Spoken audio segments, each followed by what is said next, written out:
I often get asked, Greg, what's the best way to spend your money online to get a return on your marketing spend? Well, my answer is always a combination of Google AdWords, Facebook ads, a little bit of YouTube ads, and some email marketing. So in this video, I'm going to show you how you can string all of these platforms together to maximize your ad budget. In practice, what does this mean? Well, say you're spending $2,000 in marketing, you're getting 20 sales.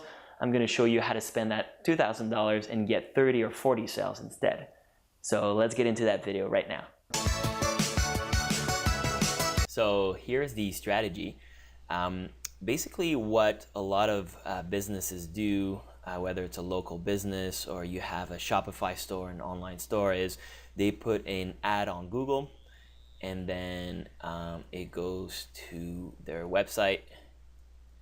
LP stands for landing page, and that's pretty much all they do. So basically they put in some keywords, and then let's say you're selling custom homes or maybe custom furniture.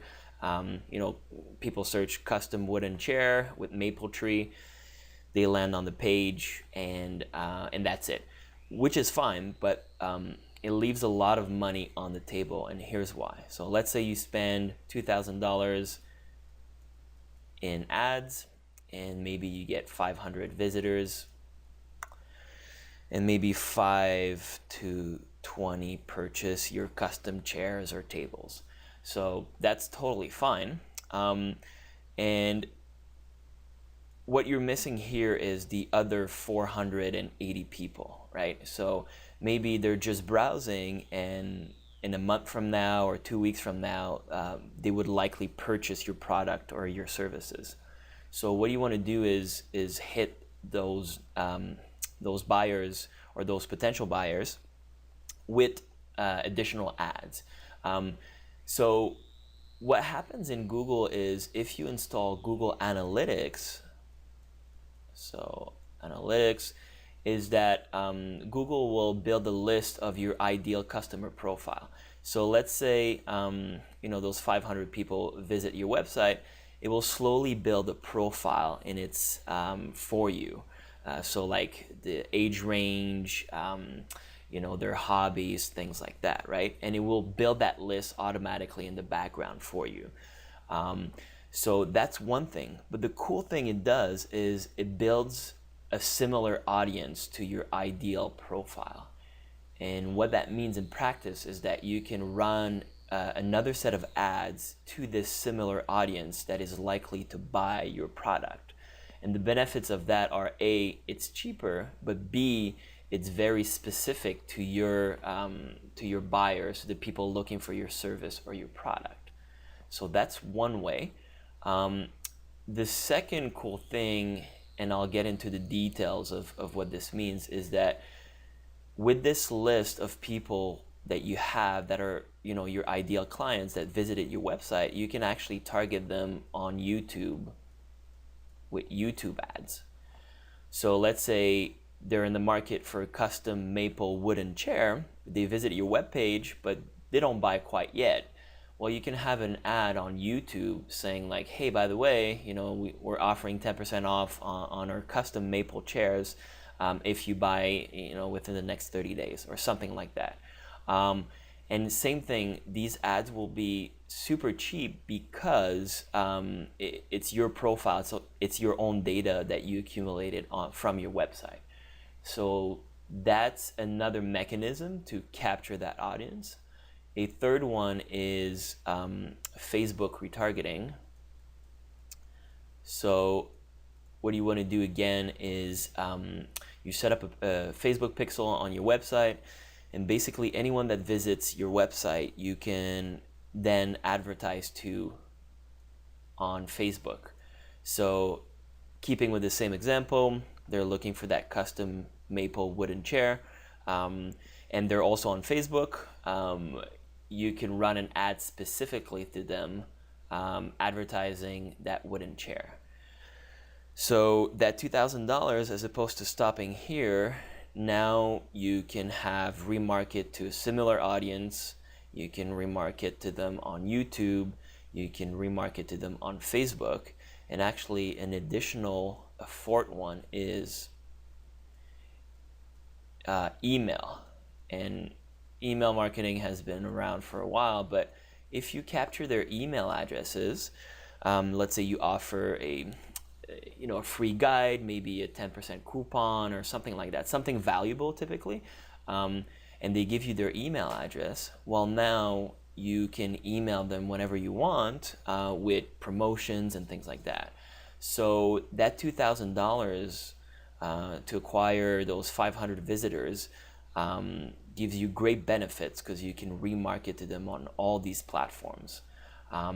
So let's get into the details, and let's actually take it from the top. So remember here, we started with AdWords. So there's a couple tips to make your ads effective.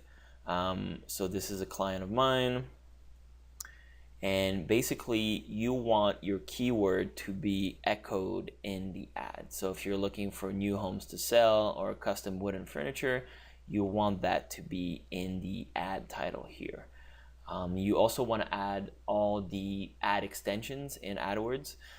Ad extensions are things like the phone number showing up, the types of products or services you offer, linking it with your address here, having your opening hours, things like that.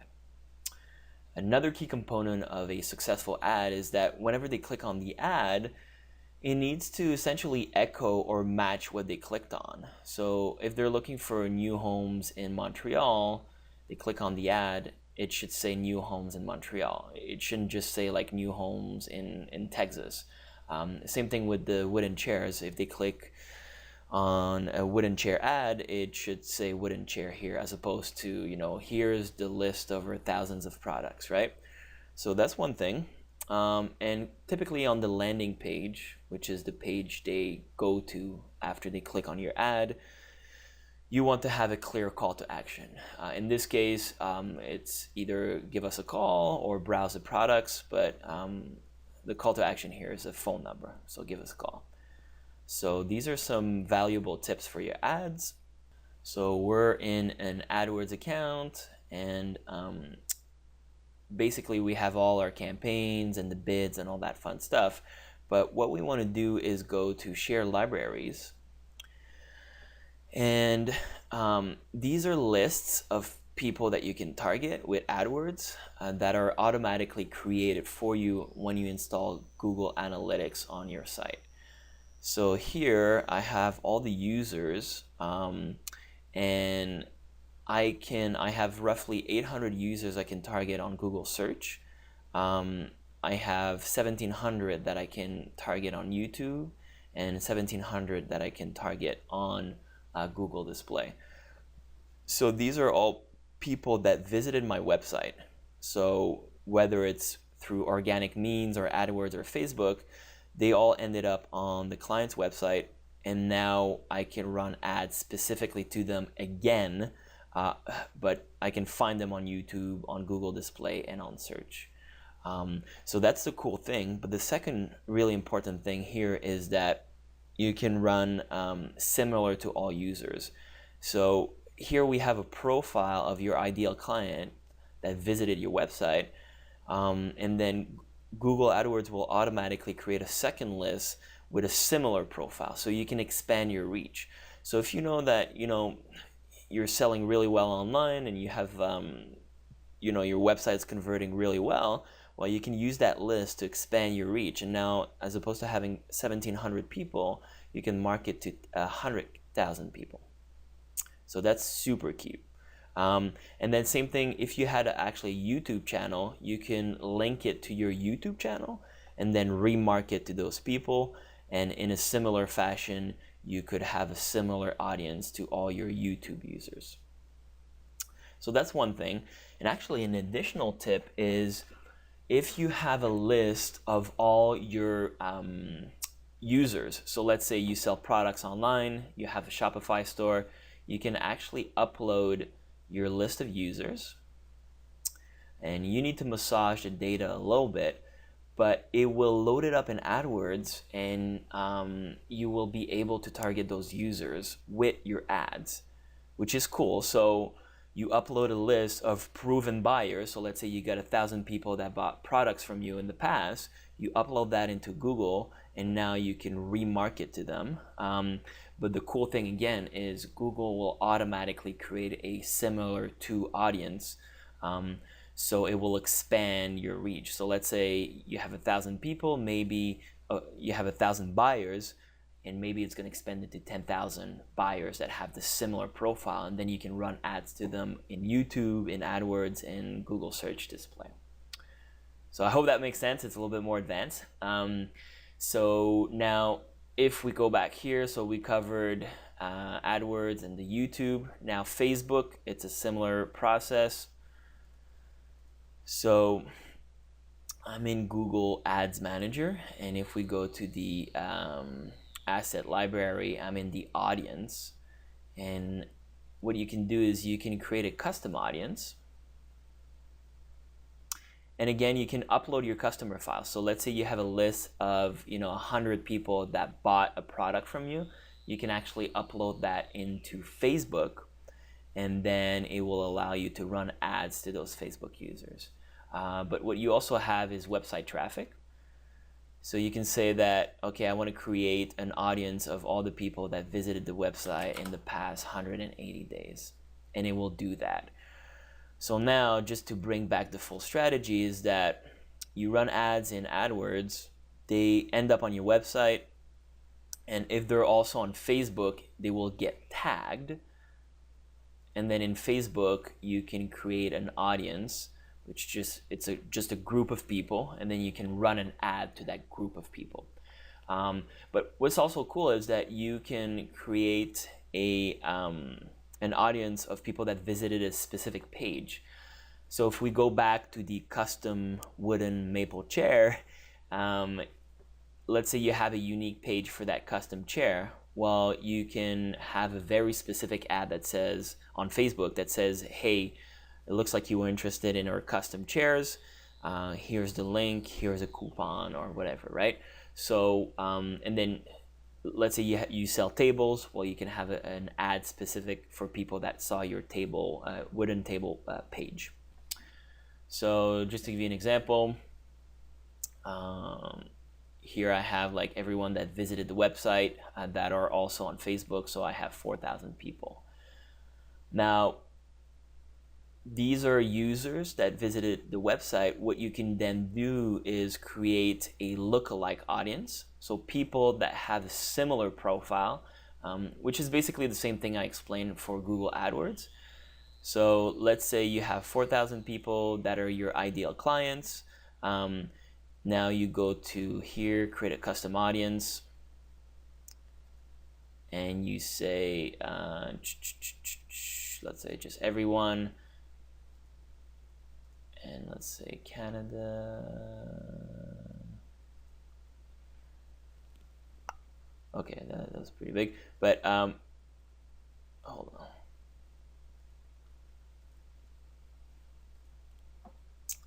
So you can create a custom audience, and let's say this is a new home only page, and so I can expand the reach. So people that have visited a specific product page, you can create a 1% lookalike or 2% lookalike audience. So they'll have similar characteristics of your ideal client. And so this is how you can run ads cheap, is that once you have your ideal client, you can create lookalike audiences and then run ads to those audiences. So as opposed to just using regular search terms and things like that, you're starting to build your own little unique list. And the benefits of that are A, they're more targeted, but B, it's also cheaper. So I hope that makes sense. And then the final aspect, like I said, email marketing. Once you have their email addresses, you can send, bi-monthly email promotions and things like that, just so you can stay top of mind. And, that doesn't cost you anything. Once you have the email address, you just set up like an autoresponder, something like aweber.com. There's also markethero.io. But basically, You just set up a list, and then your email addresses will start accumulating in Aweber, and then you can send out monthly promotions. So I hope that makes sense. So this is Market Hero. So just to a final recap, most people, when they're advertising online, they'll just run basic ads and on a landing page. But what you want to do is hit them after on YouTube, hit them on Facebook, hit them on email, and then create similar audiences to your ideal profile, and then hit them again on all these platforms. So your $2,000 that you spend, as opposed to just getting you 5 to 20 instant customers, now you might get double or triple that. And plus, if you capture their email addresses, you can market to them forever. So you might even get close to the full, 400 or 500. So I hope that makes sense. Hopefully you got some great information. If you enjoyed those videos, please click the like button and share. Have a great day. Cheers.